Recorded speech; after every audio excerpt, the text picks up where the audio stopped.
The strange metal artifact I found in Plantard's pouch had pointed back to the quayside.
That wasn't going to help.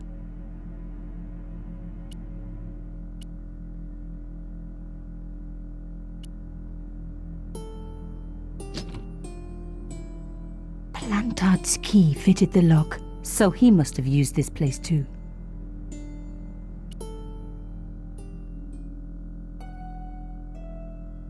A photograph had been torn up. If I could just arrange the pieces.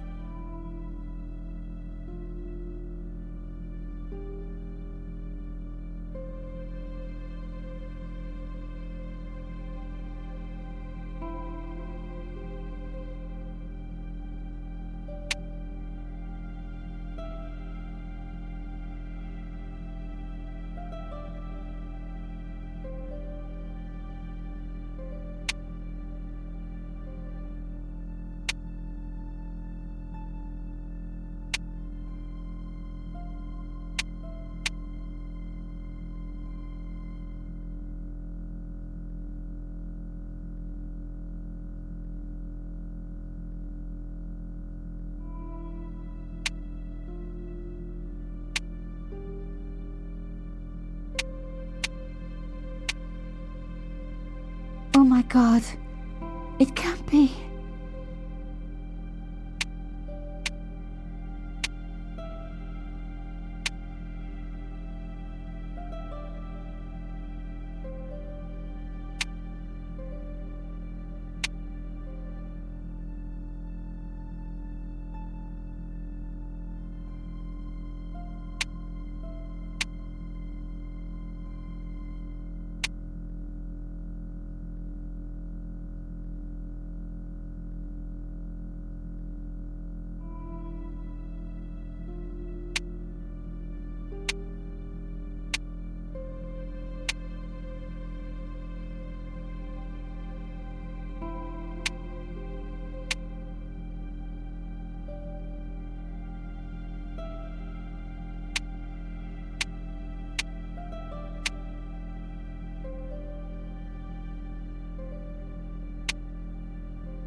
There was no doubt about it. It was a picture of my father. Papa, oh God. After what I'd gone through, I thought I could face anything, but not this. My father, the one person in the whole world who I truly admired, standing with Crachon while those murderers carried on with their evil work. My father, grinning at the camera. I couldn't believe it. I realized that I desperately needed to get to the bottom of this story, and that I really needed George.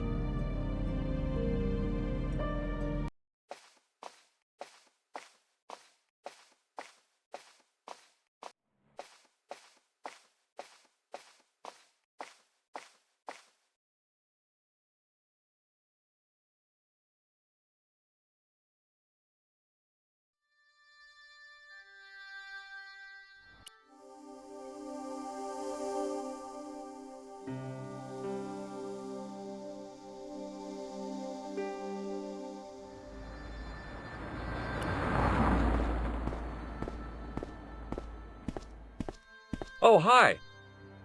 Bonjour, monsieur. Would you like me to foretell your future? No thanks. I'm very good. It only takes a minute. Thanks all the same, but I'm not superstitious. Besides, if it only takes a minute, that's not much of a future to look forward to. Do you know a young woman called Nicole Collard? Yes, I do. She lives upstairs from me in the apartment block across the street.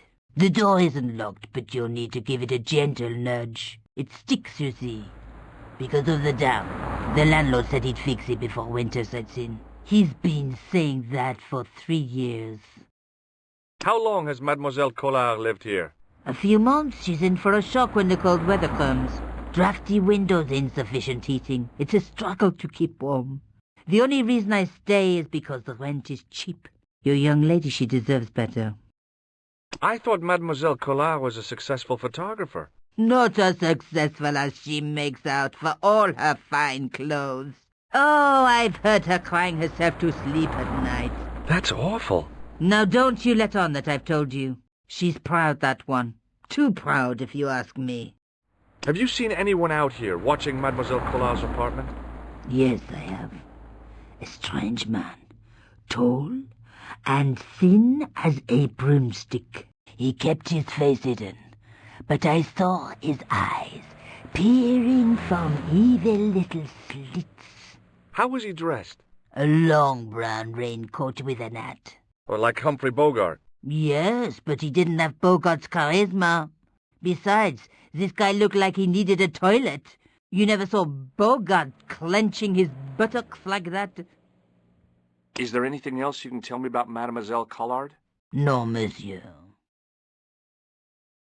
Are the flowers for sale? Oui, monsieur. Okay. I'll take a bunch of those white ones. I wouldn't do that if I was you. No? They are lilies, monsieur. Some people associate them with death. Yikes. Well, thanks for telling me. What other flowers do you have? Dahlias? What do they signify? Insecurity? I don't want to give her the wrong idea about me. What about the tall yellow ones? Those are iris, the flame of passion. And the little yellow ones? Sensuality. Well, they're no use to me. I want to make an impression, not jump down her throat. I've changed my mind. Will you tell my fortune? You're going on a long journey. My, oh my. What a surprise. Can you tell me anything I don't already know? How does this fortune-telling routine work? If I knew that, I wouldn't be selling flowers for a living. Haven't you ever wondered why you were blessed with the gift? Well, it's a bit like satellite television, I suppose. Some of us are born with a built-in receiver dish. I just happen to be one of the lucky ones. Can you really foretell the future? Only time will tell, monsieur. The strange thing is, I can't seem to see myself in the future. Other people, I have no problem. But when I try to see what might happen to me, nothing. That must be scary. Maybe. I figure it's a kind of natural safety mechanism. Either that, or I don't have a future. See you later. That's right, monsieur, if you will.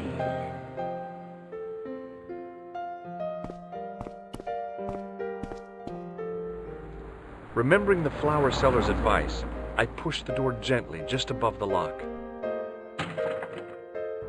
Hi. Bonjour. I'm glad you could make it, monsieur. Please, call me George. Fine. I'm Nicole. Take a seat, George.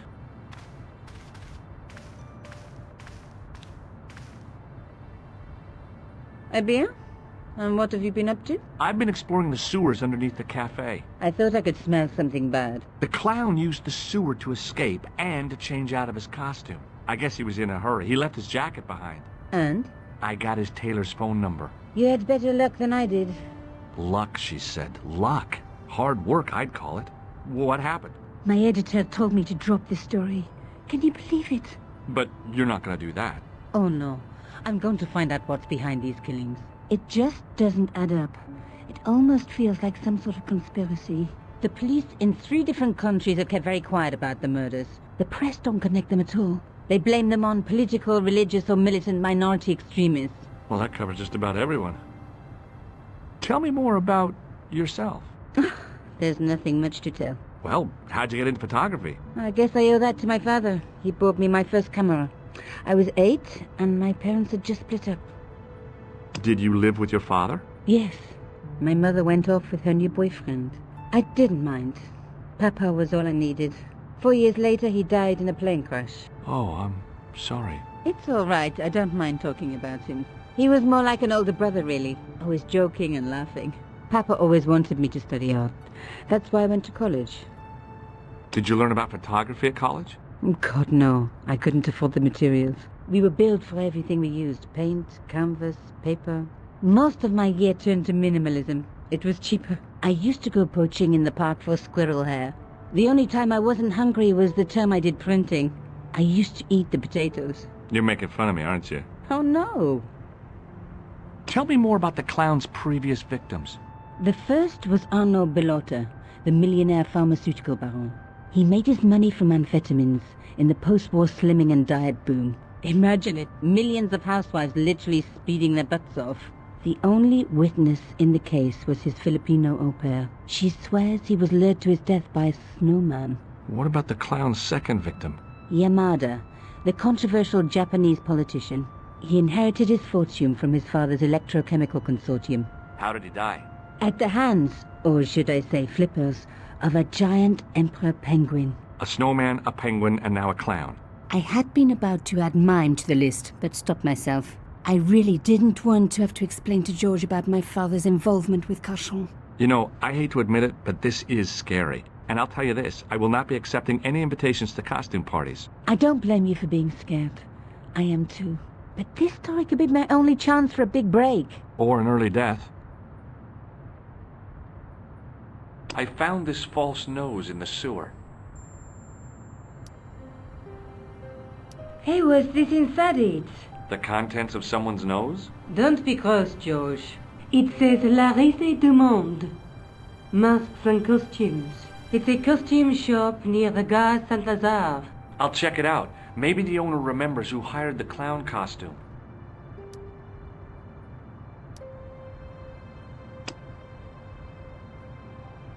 I found this tissue down the sewer. That's disgusting, George. No. I think the stuff on it is grease paint, like actors use, or clowns. It's still disgusting. Get rid of it.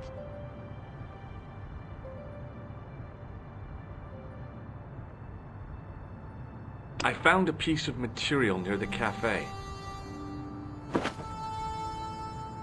When I showed it to the concierge, he recognized it right away. It's very distinctive, all right. Just wait until you see this. I developed a film I shot at the cafe. Here, George, it's an enlargement I made.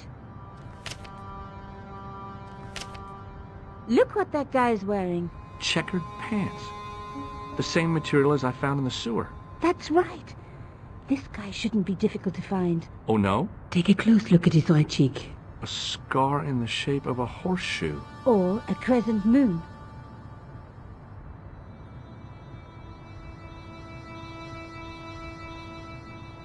How come you enlarged this photograph of me? Because I noticed the guy behind you, of course.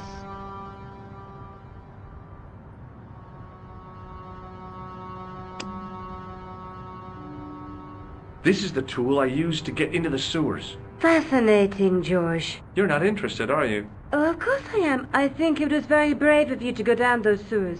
Yeah? Well, it was kind of scary, but, well, I had a job to do. I have to go. Okay, I'll see you later.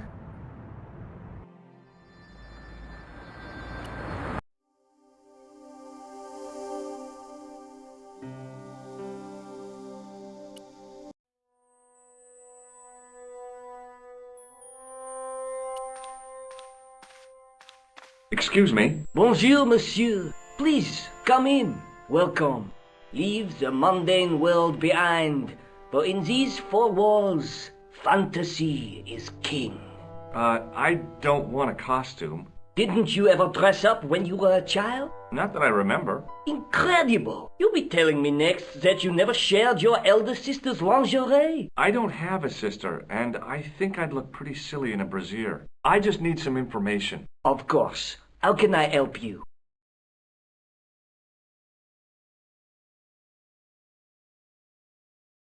I'm looking for a man who hired a clown costume from you. Oui, monsieur. I do not see how I can help. Don't you keep a record of costumes that you've rented out? Of course, monsieur, but...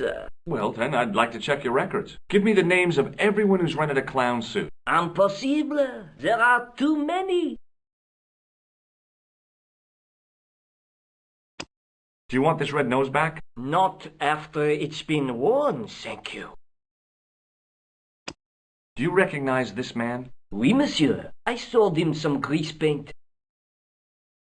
Does this dirty tissue mean anything to you? Let me smell that.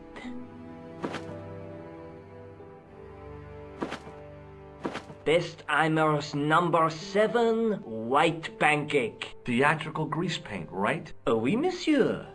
La crème de la crème of Thespian accoutrement. Have you sold any of it recently? Yes, 2 cans. Do you recognize this man? Ah oui, he was here this morning. That is the man to whom I sold the grease paint. I remember the scar on his face. He chose 2 costumes, Bozo the clown and Seamus the pixie. A pixie? Very smart. Green silk with a taffeta lining. He gave me his name as Monsieur Khan. Thanks for your help, buddy. My pleasure, monsieur. Allow me to shake you by the hand. Huh? Well, okay.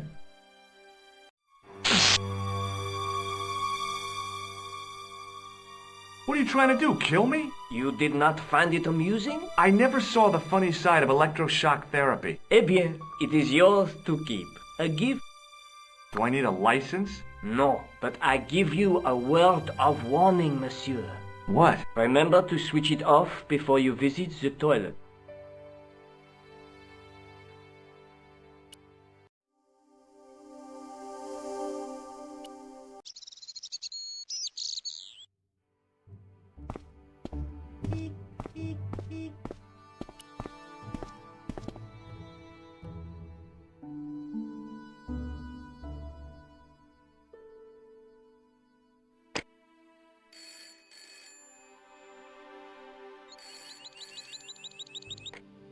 Hello?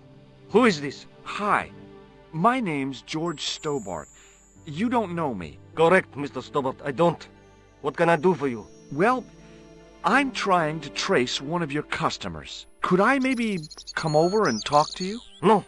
No, that's not possible. Oh, okay. Forget it. Listen, all I want is a name. What are you talking about? Who are you working for? I guess you might say I'm acting in the interests of truth and justice. Ah, thank God.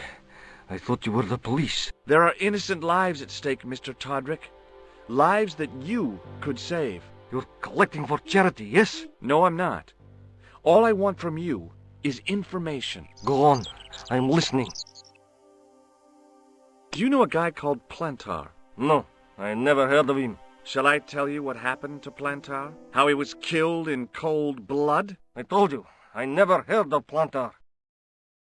I expect Plantar's a family man. don't you? In their little apartment, Madame Plantar is cooking the supper, listening for the familiar sound of her husband's key in the door. Junior is waiting for his daddy to come home from work. He can't wait to show him the merit marks he earned in school today. Only tonight, Monsieur Plantar won't be coming home. You forgot the puppy. Huh? The faithful puppy dog, waiting for the sound of his master's voice. Well, maybe they don't have a dog. What do you think? I don't know, Plantar. I never heard of Plantar. None of this has anything to do with me. The man I'm looking for is called Khan. He bought a suit from you, remember? Mr. Khan. Yes, I remember him. Yes, I delivered the suit to his hotel. The Hotel Ubu. I don't remember the room number. It was upstairs. The second room on the right-hand side of the corridor. Thanks, Todrick. That's all I wanted to know. Now I've got you, Mr. Clown.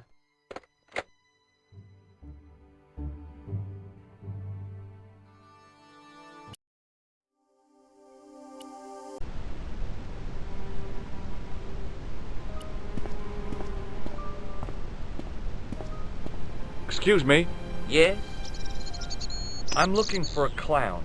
Are you trying to be funny? No, I really am looking for a clown. There are no clowns here except you. Have you heard of a guy called Plantar? No, that name means nothing to me. Do you know a man by the name of Khan? No, I don't. It's very important I get to see him, and I told you, I don't know it.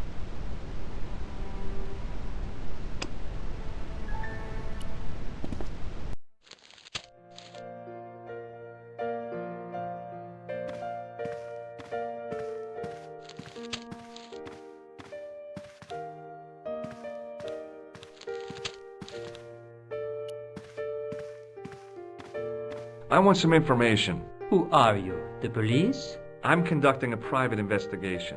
Ah, I know only too well what you mean. That is one of the drawbacks of the catering business. When people book into an hotel, they leave their morals at home, no? I'm looking for a man who dresses like a clown. This is a highly respectable hotel, monsieur. There are no clowns here. If you say so. Do you know a man named Plantar? No, monsieur. Do you have a guest by the name of Khan?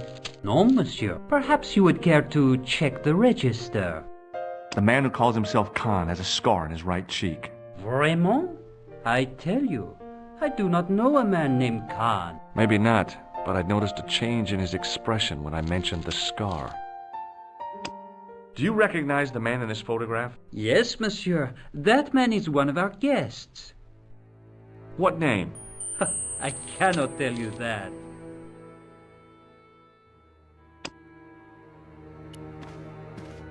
Excusez-moi, monsieur. What? You are trying to steal that key, no? No way.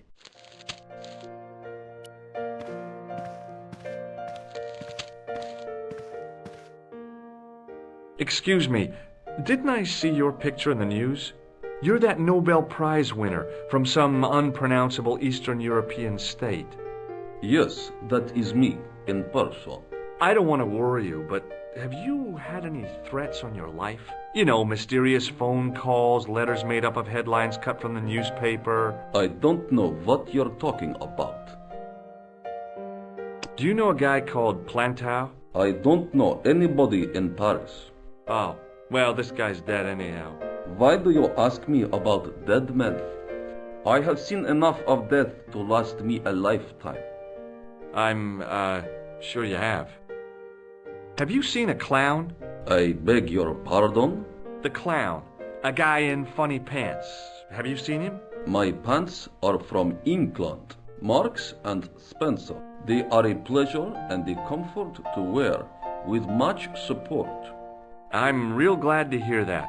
You know, it's good to know you Nobel Prize winners are human too. In my country, the people make do with string and egg cartoons. For pants? For everything. Oppression is the mother of ingenuity. Do you recognize this man? He calls himself Khan.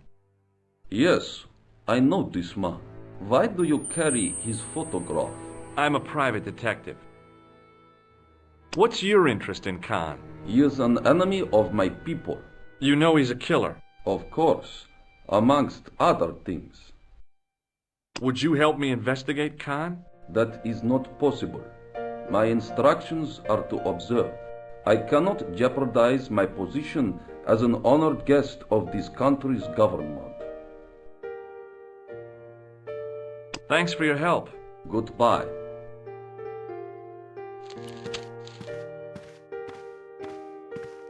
Hi there, ma'am. Well, hello. What can I do for you? I'm looking for a man. You disappoint me, my dear. For one foolish moment I thought... But never mind. Aren't you going to tell me your name? George. George Stobart, ma'am. How sweet! I once had a stable boy called George. I am Lady Piermont. The common reaction is to kneel and stutter, but it's not obligatory. A real lady? I mean, you're an honest-to-God aristocrat? Oh, I don't know about that. Few of my ancestors were honest, not even to God. I can trace my family back to the Normans, but don't let that intimidate you, George.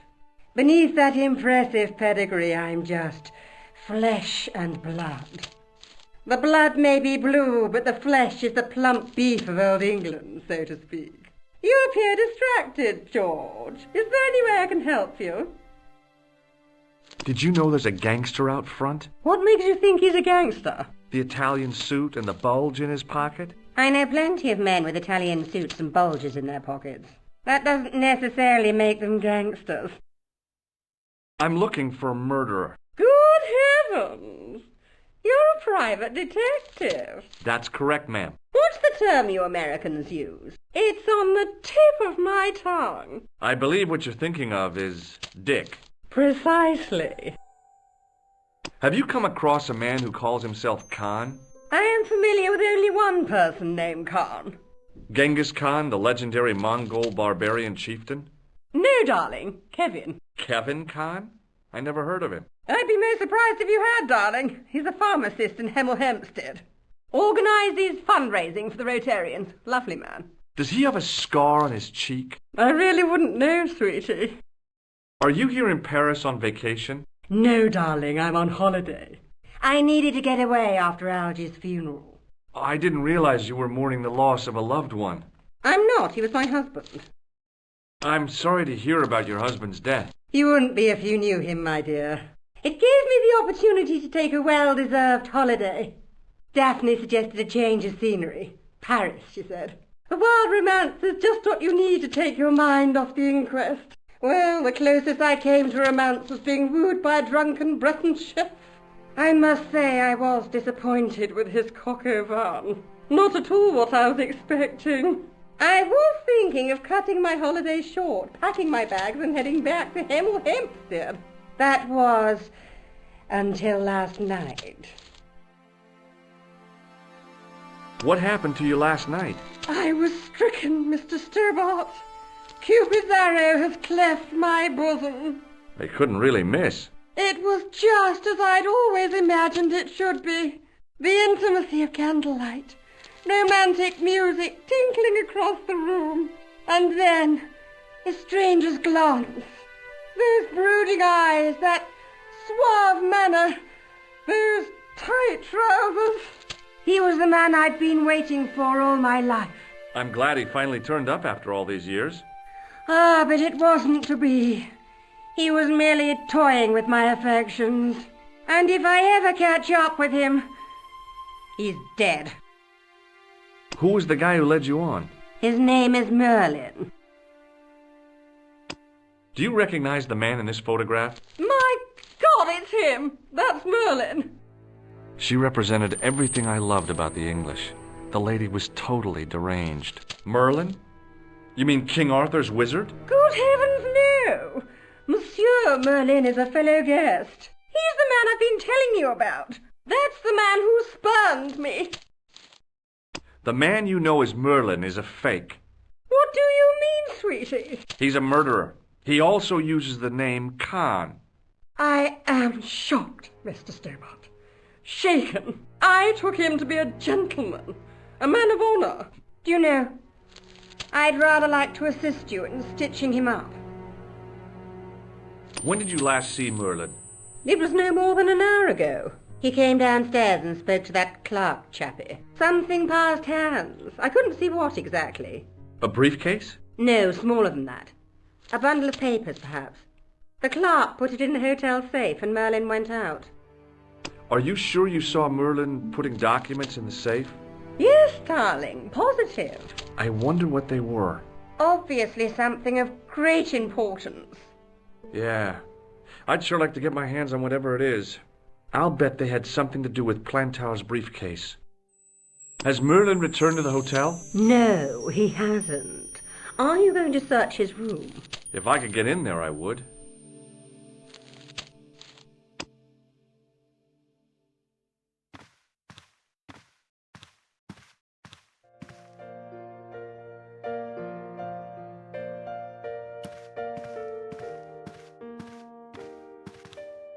Hey, ne touche pas!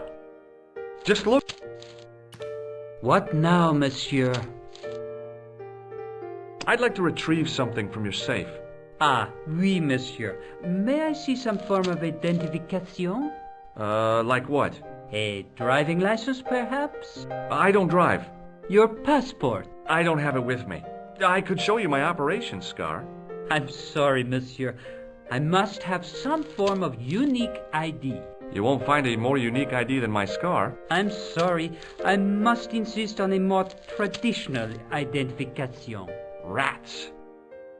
About the key hanging on the hook over there. Oui, monsieur. Which room is it for? Number 21.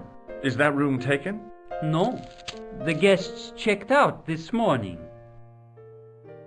I believe Khan, the man with the scar, is also known as Merlin. What of it? What do you want? Access to his room. Do you have a license, monsieur? Huh? A private investigator's license? Well, not exactly, but I can explain everything. I am sorry, but without credentials, I cannot help.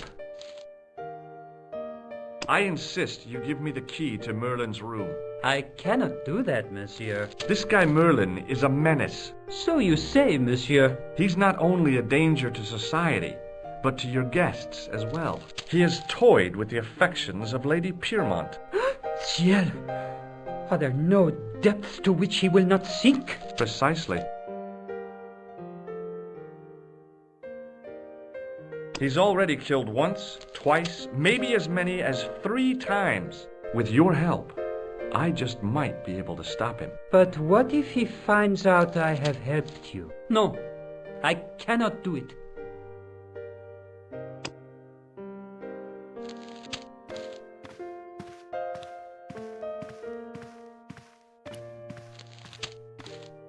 Hi, ma'am. Hello, George. What can I do for you now?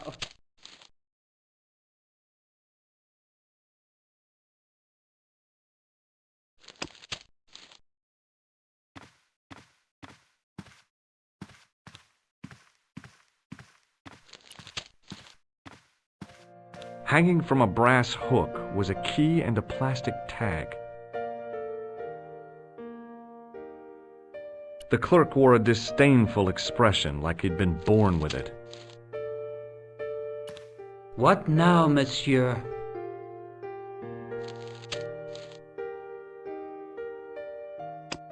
What do you make of this tissue? Do you wish me to dispose of it for you, monsieur? Hey, no!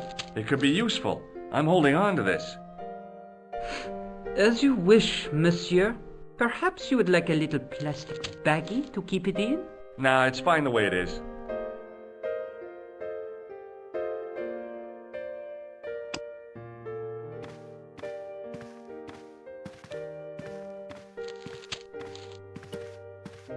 Hi, ma'am. Hello, George. What can I do for you now?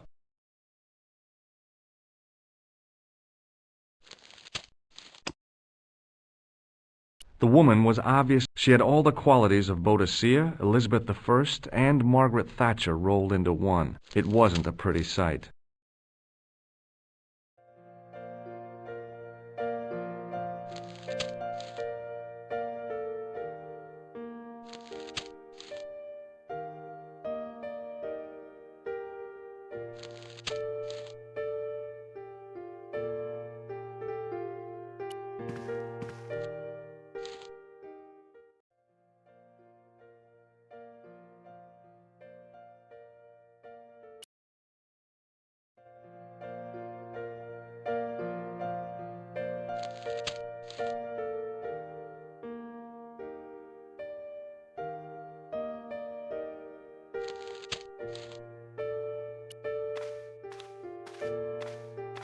It was the register of guests staying at the hotel. It was the register of guests staying at the hotel. The clerk wore a disdainful expression, like he'd been born with it. There was no one registered under the name of Khan, but the name in the book for room 22 was Merlin.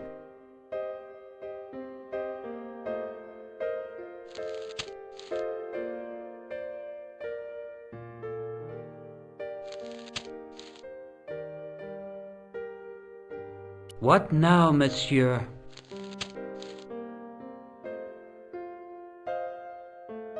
I'd like to check into room 21. That is not possible. How come? You said it was vacant. It is reserved for another guest. Rats. No, monsieur. Dutch.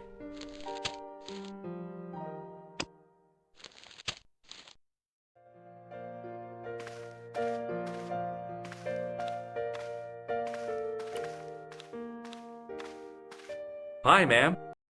Hello, George. What can I do for you now? Would you distract the clerk while I borrow a key? Are you asking me to aid you in a criminal act, darling? Oh, no. It's the key to an empty room. And why, may I ask, do you wish to gain access to an empty room? Do you plan to squat? No, ma'am. Scouts honor? I was never in the Boy Scouts, ma'am. Oh, you should have been. What were your parents thinking of? It's a fine way for a boy to get licked into shape. Now tell me, why do you want to get into that room? It's next to the room the killer is using. Ah, so you plan to eavesdrop on Merlin?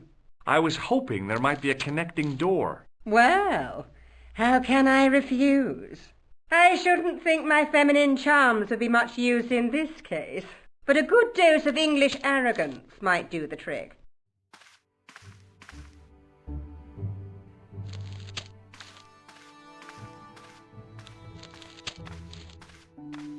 I say! You there? Flunky! Oui, madame. Listen carefully. You do understand English, don't you? But of course, madame. Good. I wish to deposit some jewellery for safekeeping.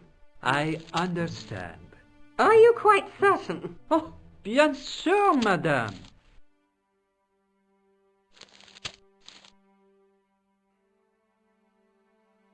Over to you, my dear.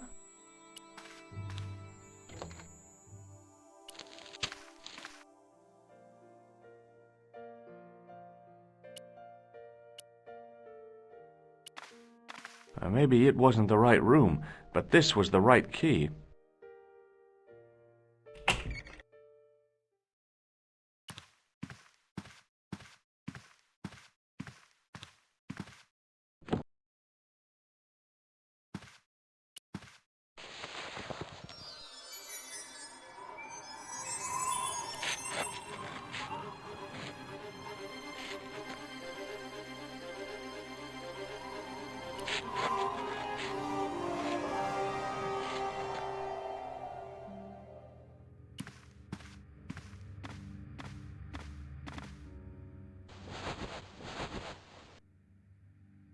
The bed was freshly made, and the crisp white sheets told me nothing about the killer's habits.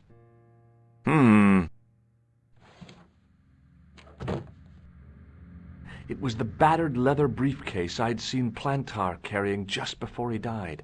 I searched the interior of the briefcase, but, as I'd half expected, it was empty.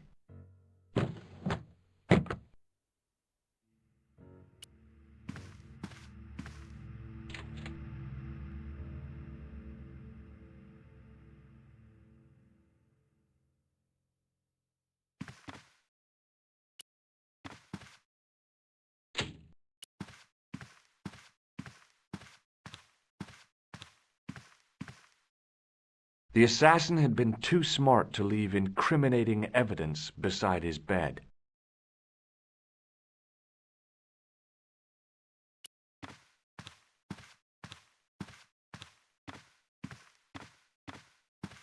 It was Khan. I had the kind of feeling in my stomach that would usually send me running to the bathroom.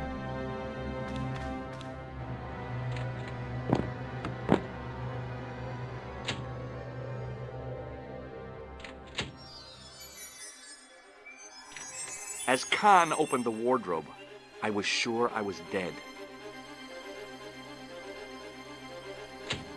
But he grabbed his pants quickly and didn't even see me. I didn't usually spy on men getting changed. But this guy was a killer, and I didn't want any surprises. He left his checkered pants on the bed.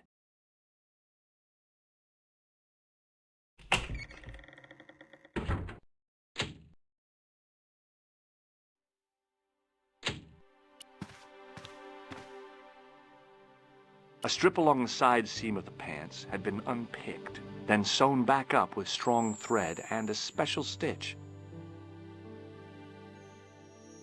I had that kind of feeling you only get from searching still warm pants. There was nothing in the pocket.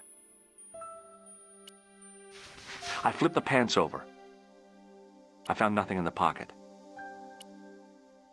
I found an ordinary matchbook. No matches, no clues. But as I pulled it from the pocket, a strong thread came with it. A thread with a metal tag on the end. I pulled on the metal tag and the thread came out of the pants. It was like pulling out a ripcord. I turned the pants over again.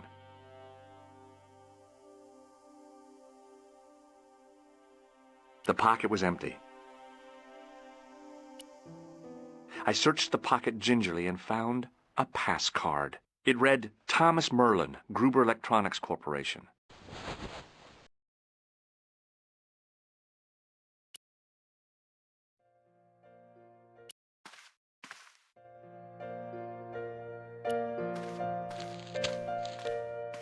What now, monsieur? Does this pass mean anything to you? That is Monsieur Merlin's property. That's right. Merlin the murderer. I want to see what he's left in your safe. Impossible. I cannot betray his confidence, no matter what you say he's done. You're making a big mistake. Maybe. I can live with that. A murderer? Are you sure? Positive.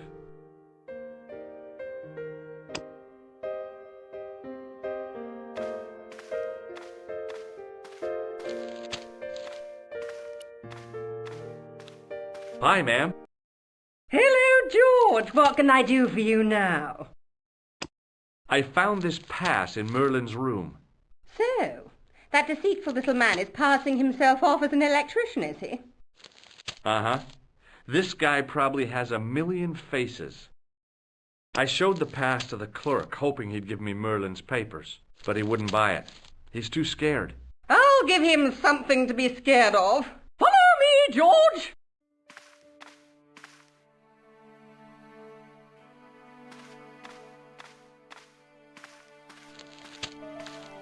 Did you place a package from Merlin in the hotel safe? I did, madame. And did my friend here show you Merlin's identification? Indeed he did, but What's the problem? he isn't Merlin. A mere academic detail. Give him the package. But that is against the law. I happen to be a justice of the peace, you silly man. I am the law. If he tries anything, shoot him, George. My pleasure, Lady Piermont. One moment, please. You know, I haven't enjoyed myself this much since Greenham Common. I don't know what I would have done without you, Lady Piermont. Voilà, monsieur. Le manuscrit de Monsieur Merlin. Thanks. How satisfying. An Anglo-American alliance that actually worked. The clerk had given me a tightly rolled sheet of parchment. I decided not to unroll it until I was safely back in Nico's apartment.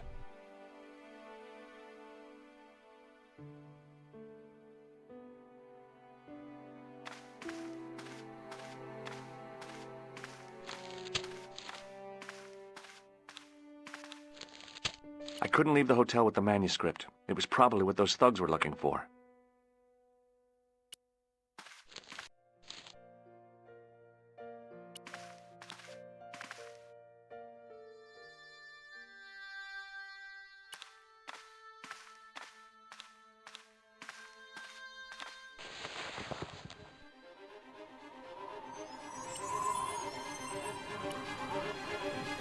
I knew this was no way to treat an ancient manuscript, but I couldn't let it fall into the hands of the goons waiting outside.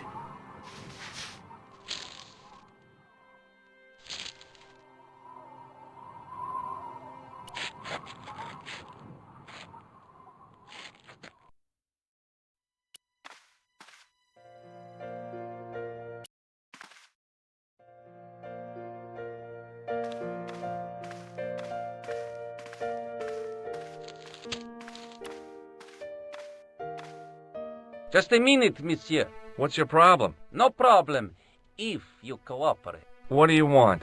Just a routine security check. Nothing to worry yourself about. Oh, well, all right. Search him, Flap. You bet. Hey, knock it off. Get off, you big ape. Nothing, Guido. Zilch. Our apologies, monsieur. What? I had to report you to the authorities. Round here, we are the authorities. You want I should break his arms? No. Let him go, Flap.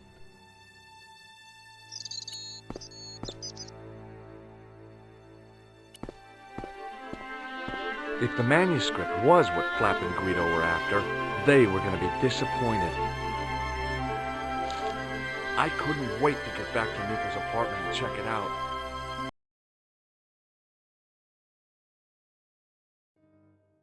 Hi, how are you? Oh, hi. Come in, Josh.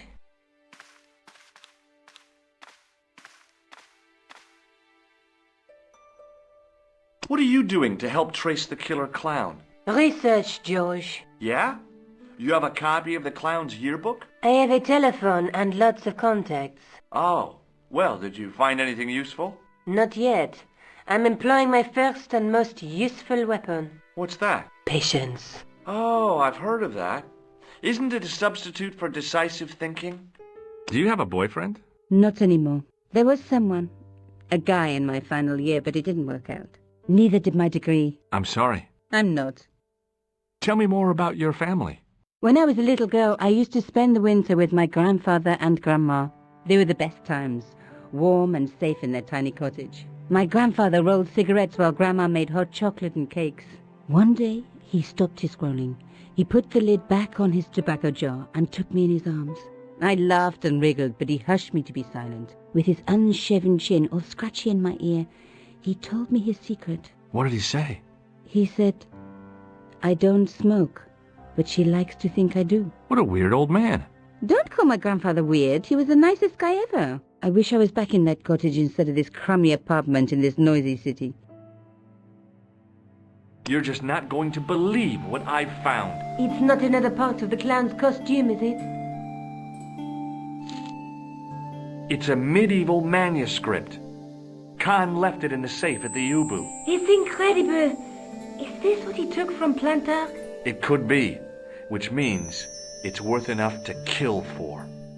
Look there, two guys on the same horse. Oh, yeah. Maybe they couldn't afford one each. What of it? Have you ever heard of the Knights Templar?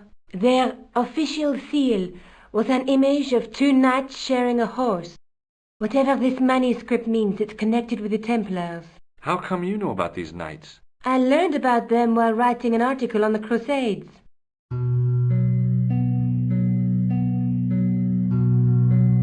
This guy, named Hughes de Payen, arrived one day at the court of King of Jerusalem. He offered to protect the Christian pilgrims from the displaced Muslim armies. The king would be able to guarantee safe transit to Christians in the Holy Land. Safer journeys meant more pilgrims, and pilgrims meant trade and wealth. The Templars proved invaluable to the king as a mercenary army. It was said that they never asked how many the enemy numbered, just where they were. And as the years went by, the Templars grew in wealth and numbers. They were so rich, even kings came to them for loans. But at the height of their power, they fell foul of the King of France. He rounded them up and turned them over to the Inquisition. Thousands of Templars were subject to torture and confessed to heresy. Of course, at the hands of the Inquisition, there wasn't much they wouldn't confess to. The last Grand Master Jacques de Molay was burned alive. Jeez. So the treasure is hidden, waiting to be discovered? If there ever was a treasure, it's been lost for 600 years. Anyway, we're supposed to be investigating a serial killer, not a medieval treasure trove. But maybe that's what the clown and his accomplices are after. Maybe this manuscript is the key. You'd better leave it here for safekeeping. Let's take another look at the manuscript. There's a guy with a sword and a bull. The only mythological bull I know of is the Minotaur, but he was only half bull. I don't think I'd like to be half a bull, even if it was the bottom half. What's that object between them? It looks like a gem on top of a tripod. There's a guy working on a loom. He's weaving a carpet or a tapestry. Or a duvet cover? It's a clue to a place, I reckon. Somewhere famed for weaving and ships. Where folk live in barrels? It beats copper boxes. A knight with a crystal ball. There's something written on the scroll beside the knight. Yes, but it's written in Latin. Per disciplinam mea lux videbis. By my teachings, you will see the light. You speak Latin? Where did you learn a trick like that? A trick? I studied law, okay? I can read Latin. My, you're touchy. Tell me that again. There's a woman looking at her reflection in a mirror, but the reflection has 3 hideous faces. She reminds me of the wicked queen in Snow White. She was the one who said, "Mirror, mirror on the wall," wasn't she? She made me cry so much when I was a kid. Mom carried me out of the movie theater. She didn't frighten me in the least. Like I said, I was only a kid. I didn't like the crocodile in Peter Pan either. Look there, 2 guys on the same horse. Let's face it, we need help, George. Someone who knows about these things. Who do you suggest? Indiana Jones? I know a guy who specializes in medieval studies. His name is Lobineau. Huh. Some stuffy old fossil who gets horny over ancient relics, I suppose. Far from it. Andre isn't the stereotypical professor you have in mind. Where can I find this Lobineau guy? At the Kroon Museum. I'll give you the address. Let's take another look at the manuscript.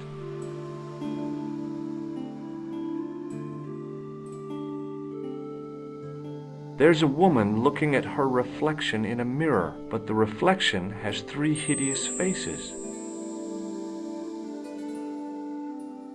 A knight with a crystal ball. The knight's scroll bears a phrase in Latin. Through my teachings, you will be enlightened.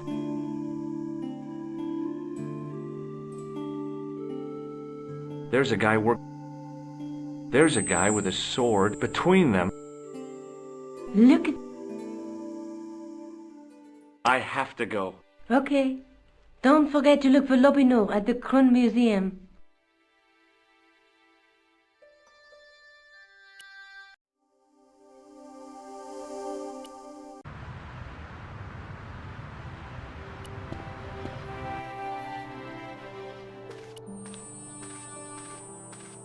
In the case was a spindly tripod, blackened with age and pitted with rust.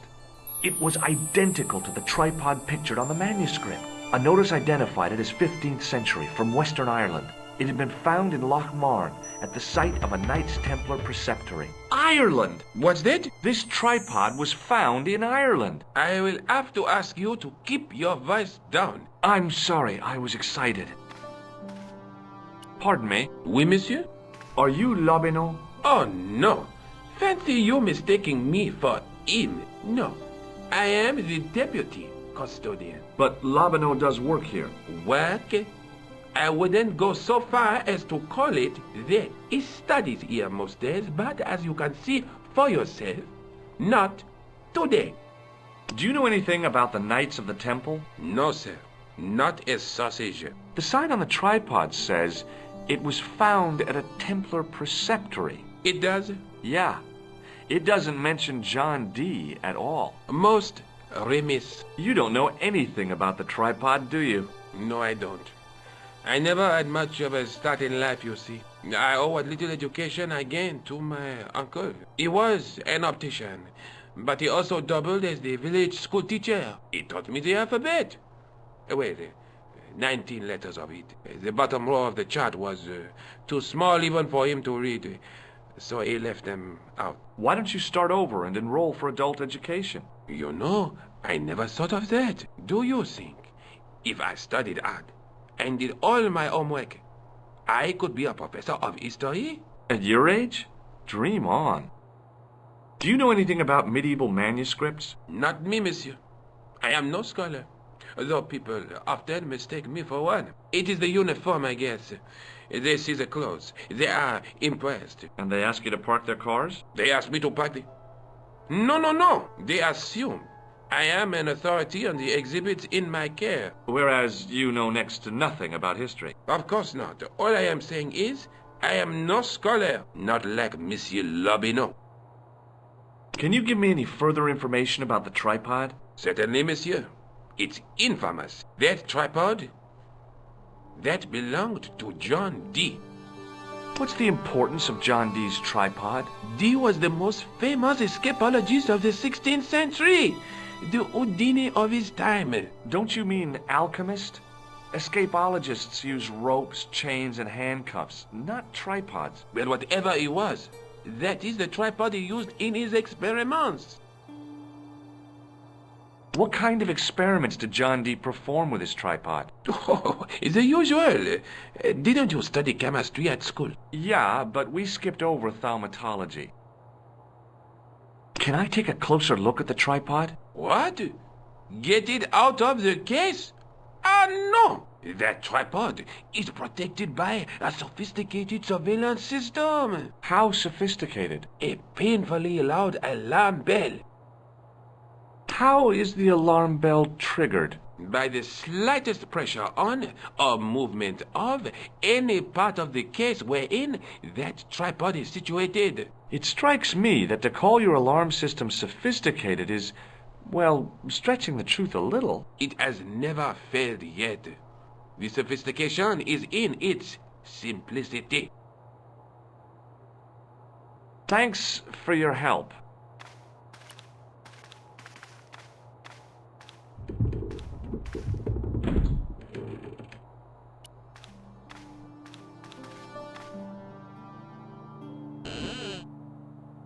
Leave it alone.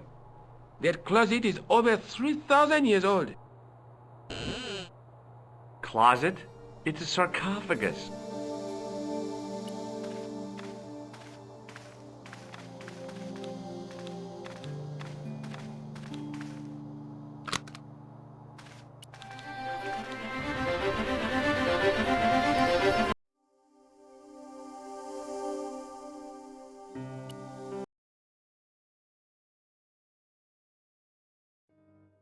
Hi, I've been to the Kroon Museum. Did you speak to Lobineau? No, he wasn't there.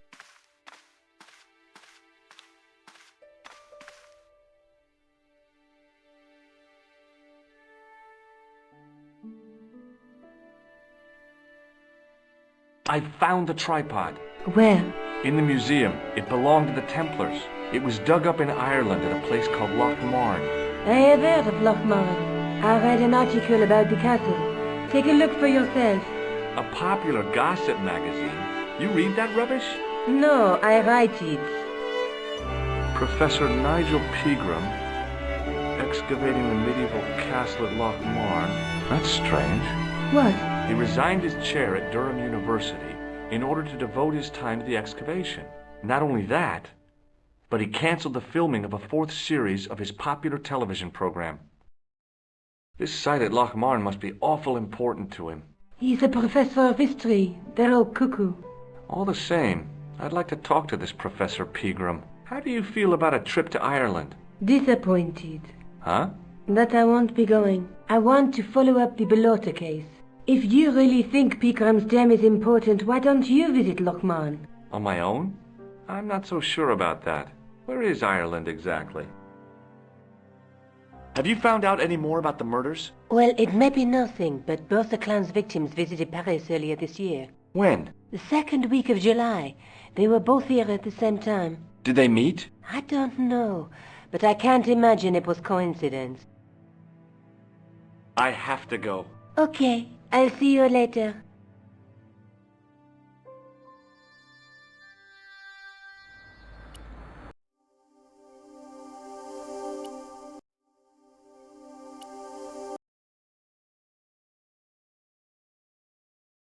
I passed the castle on the way into Loch Marne, the castle where Peagram's excavation was located.